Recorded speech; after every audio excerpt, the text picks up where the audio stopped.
Dan hari ini banyak mungkin suami atau istri atau anak orang yang ingin mendapatkan kesempatan kembali. Lama-lama sifat kita yang lahir bersih, katakan orang bilang bayi itu lahir dengan bersih, suci. Begitu kita tumbuh, pikiran kita dipenuhi dengan sampah kehidupan. Begitu penuhnya sampah kehidupan dalam hati, pikiran kita sampai mengubah diri kita. Kita jadi egois, kita jadi mau menang sendiri.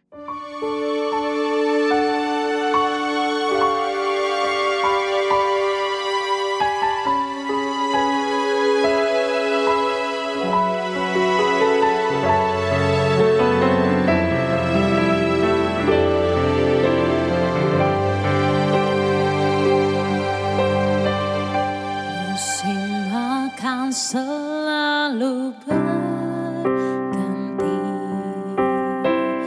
kasih Tuhan tetap abadi, takkan berubah sampai selamanya. Ku tetap percaya.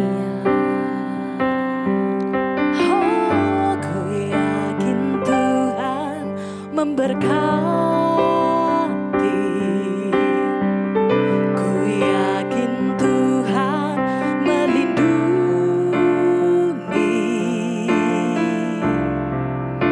burung di udara Tuhan pelihara karena kasih-Nya. Tuhan selalu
Sahabat Morning Grace yang dikasihi Tuhan, mari kita bersama-sama di hari yang penuh dengan sukacita ini, kita sambut kasih Tuhan dengan kita berdoa. Mari kita berdoa.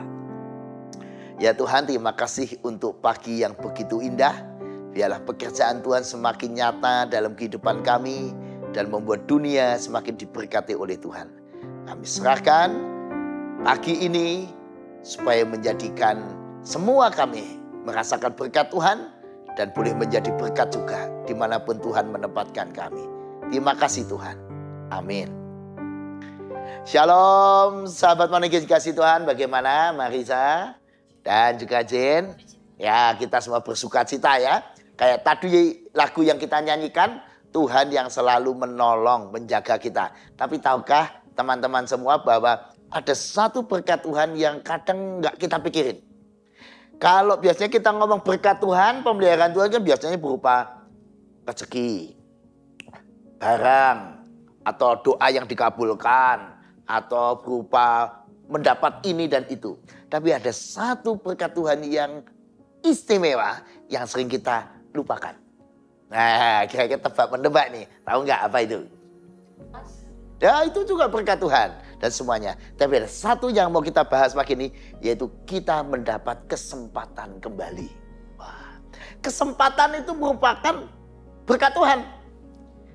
Kadang-kadang kita kan selalu atau merasa, apakah saya dapat kesempatan lagi ya? Kan gitu kan. Contoh, kita melakukan sesuatu dan salah atau gagal. Kita bertanya, kapan ya saya dapat kesempatan kembali? Kesempatan ini merupakan sesuatu yang penting. Dan hari ini banyak mungkin suami atau istri atau anak orang yang ingin mendapatkan kesempatan kembali. Dan itulah yang berkat Tuhan yang Tuhan berikan kepada kita, yaitu kesempatan kembali. Nah, melalui Yohanes 3 ayat 1 sampai 5, kita belajar ketika Nikodemus, seorang guru Yahudi ini, seorang pemimpin agama Yahudi datang kepada Yesus di waktu malam. Sebenarnya Nikodemus datang untuk menyatakan apresiasinya. Karena itu Nikodemus berkata kepada Yesus, guru atau rabi, kami tahu bahwa engkau datang sebagai guru yang diutus oleh Allah. Wah, ini sebagai apresiasi. Tapi rupanya Yesus menjawab di ayat 3 sampai 5 demikian. Jawabannya menarik. Yesus menjawab katanya, aku berkata kepadamu, sesungguhnya jika seorang tidak dilahirkan kembali, ia tidak dapat melihat kerajaan Allah. Lalu di ayat yang keempat, Nikodemus menyatakan kebingungannya. Bagaimana mungkin seorang dilahirkan kalau ia sudah tua? Dapatkah ia masuk kembali ke dalam rahim ibunya dan dilahirkan kembali? Jawab Yesus di ayat yang kelima, aku berkata kepadamu, sesungguhnya jika seorang tidak dilahirkan dari air dan roh, ia tidak dapat masuk ke dalam kerajaan Allah. Apa yang dilahirkan dari daging adalah daging, dan apa yang dilahirkan dari roh adalah roh. Wah, jadi Yesus mengajak kita untuk mengalami lahir kembali. Lahir kembali ini memang agak membingungkan. Maka Nikodemus sebagai guru, sebagai pemimpin agama Yahudi di masanya, dia juga bingung apa maksudnya. Sebenarnya yang dimaksud Yesus bukan kembali masuk dalam rahim ibu, itu kan pemahaman harafiah. Tapi yang dimaksud adalah lahir dari air dan roh. Sesuatu yang sifatnya sangat spiritual. Air dan roh itu menggambarkan tentang air itu baptisan atau pemandian, baptisan.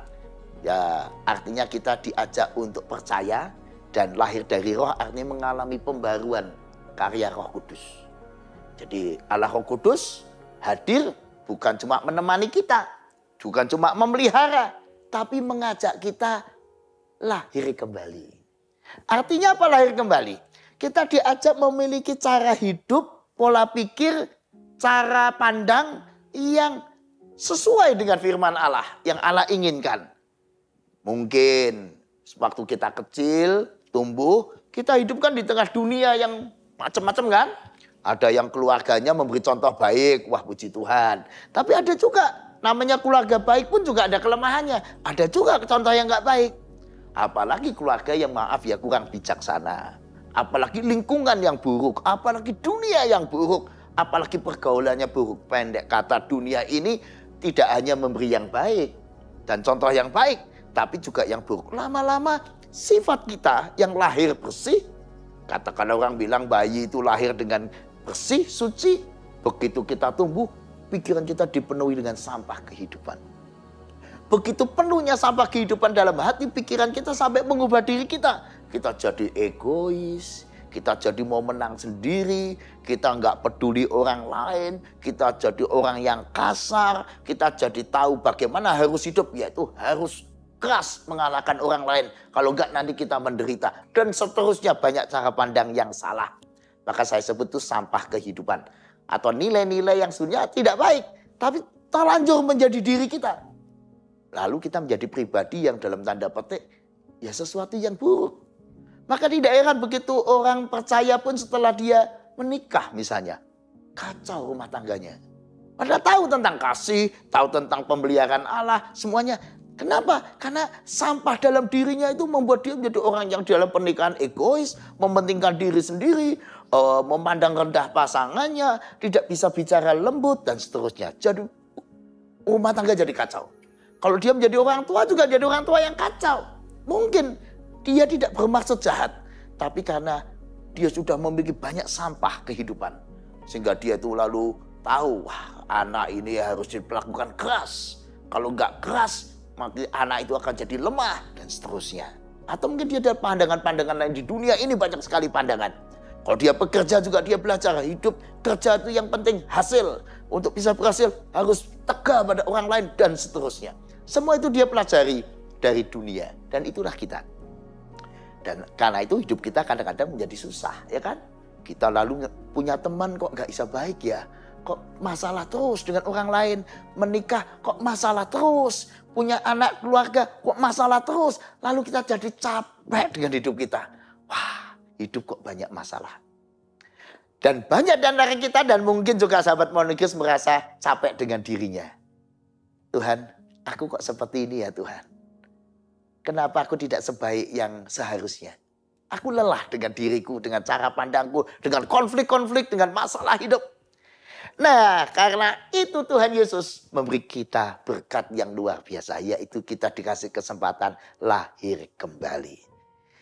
Aku berkata kepadamu sesungguhnya jika seorang tidak dilahirkan kembali, ia tidak dapat melihat kerajaan Allah. Jadi kalau kita nggak lahir kembali, nggak lihat kerajaan Allah. Apa itu kerajaan Allah? Yaitu kehadiran Allah, Sang Raja kehidupan. Jadi banyak orang Kristen mengikut Yesus, berdoa, tapi mungkin tidak mengalami kerajaan Allah. Kenapa? Gak lahir kembali. Di ayat yang kelima lebih tegas lagi. Jika seorang tidak dilahirkan dari air dan roh, ia tidak dapat masuk ke dalam kerajaan Allah. Artinya di luar kerajaan Allah. Karena itu kita jangan heran. Pak, itu ada rumah tangga Kristen kok kacau balau. Kenapa rumah tangga Kristen itu hidupnya nggak bahagia? Kenapa rumah tangga Kristen itu membuat anak-anaknya berantakan? Kenapa ada tokoh-tokoh gereja kok hidupnya seperti itu? Kenapa di dalam gereja ada banyak konflik? Nah itu karena nggak lahir kembali. Tentu lahir kembali bukan peristiwa sekali jadi. Hari ini lahir kembali, besok sudah celing ya, seperti kayak dicetak gitu kan? Bukan seperti itu, tapi pekerjaan roh dalam hidup kita. Terus menerus kita diajak lahir kembali menjadi orang yang diajak lurus melihat pattern kehidupan, yaitu Yesus atau firman Allah. Nah, kita diajak menyesuaikan pikiran kita dengan pikiran yang Tuhan mau. Diajak menyesuaikan tujuan hidup kita dengan tujuan hidup Tuhan. Menyesuaikan cara hidup kita dengan cara yang Tuhan mau. Demikian seterusnya. Sehingga dalam detail-detail hidup kita, kita belajar memiliki kasih, lemah lembut, orang yang murah hati, cara pandang yang positif, keyakinan yang mewujud dalam bentuk optimisme, semangat kerja, rajin bekerja, dan seterusnya. Nah, kesempatan kembali ini diiringi Tuhan dengan pengampunan dosa. Wow. Jadi ketika kita merasa gagal, Tuhan, aku yang dulu kok kurang bagus ya. Aku kok gagal ya. Tuhan memberi kita tuh sepaket pengampunan dosa, dan dosa kita dipikul oleh Kristus. Bahkan dia mati di kayu salib untuk mengampuni dosa kita. Sehingga kita dihapuskan dosanya. Tapi bukan berarti kita lalu boleh hidup bebas. Kita diajak untuk lahir kembali. Nah lalu bagaimana kalau kita sudah dapat kesempatan kembali? Ya jangan sia-siakan. Mari terus progres. Makin lama makin baru. Makin baik. Sebaik mungkin. Tapi juga ingat kalau Tuhan memberi kita kesempatan kembali. Jangan sia-siakan. Buat rumah tangga terbaik. Dalam bekerja yang terbaik, dalam pergaulan, dalam kehidupan yang terbaik. Sehingga betul-betul kita itu menikmati suasana yang indah. Nah itulah kerajaan Allah. Maka Roh Kudus menolong kita mengalami lahir baru supaya kita menikmati kerajaan Allah. Jadi bagi saudara dan saya yang hari ini punya banyak masalah hidup. Mungkin persoalannya bukan pada pasangan kita yang bermasalah. Ya mungkin ada juga pasangan bermasalah. Tapi segala persoalan seringkali dimulai dari diri kita sendiri yang belum lahir baru. Ayo kita lahir baru supaya kita mengalami cara pandang yang baru. Yang kedua, kalau kita diberi kesempatan kembali oleh Tuhan, hari ini dikasih kesempatan kembali, besok dikasih kesempatan kembali. Tiap-tiap hari adalah hari diberi kesempatan untuk berubah menjadi lebih baik. Kita boleh menyesal atas masa lalu, tapi Tuhan sudah mengampuninya. Terus maju terus menjadi lebih baik. Tiap hari, hari-hari berjuang menjadi lebih baik. Nah kalau kita dikasih kesempatan kembali oleh Tuhan, jangan lupa beri kesempatan kembali juga pada orang lain. Pasangan kita juga punya kesalahan, kelemahan, kegagalan, beri kesempatan kembali. Termasuk anak-anak kita. Anak kita punya banyak kekurangan, beri kesempatan kembali. Teman kita, sahabat kita, orang lain. Beri mereka juga kesempatan kembali. Wong kita juga dikasih kesempatan kembali oleh Tuhan. Dan itu menurut saya adalah berkat yang luar biasa. Saya menjadi optimis hidup ketika melihat ada kesempatan. kembali. Boleh hari ini kita punya masalah dalam rumah tangga, punya masalah dalam bisnis, gagal dalam ini dan itu, oke. Tapi Tuhan memberi saudara kesempatan kembali. Tuhan memberkati. Amin. Mari kita berdoa. Ya Tuhan, terima kasih Tuhan memberi kami sebuah berkat yang tak terkira, yaitu kesempatan kembali. Dan kami boleh kembali mengalami lahir baru dalam pekerjaan Roh Kudus di dalam Kristus Yesus. Terima kasih Tuhan. Biarlah kami tidak menyanyiakan hari ini, supaya kami melalui setiap hari menjadi hari-hari pembaruan diri. Hati, pikiran, perilaku, kata, sikap. Kami malu ya Tuhan dengan hari dan hidup kami yang lalu, yang seringkali mengecewakan hati Tuhan dan orang lain. Tapi terima kasih Tuhan memberi kami kesempatan kembali. Dan kami mau hari ini lahir kembali di dalam Tuhan. Tolonglah kami ya Allah Roh Kudus, supaya hari ini menjadi hari kelahiran kembali kami dan nama Tuhan dimuliakan. Amin. Tuhan selalu menolong kita. Tuhan selalu menolongku, selalu menjagaku, sehelai di rambutku tak akan terjatuh tanpa seizinku. Tuhan selalu menolongku,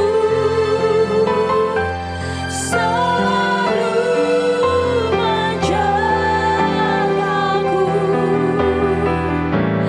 Dia mengenyangkanku dan peliharaku seumur hidupku.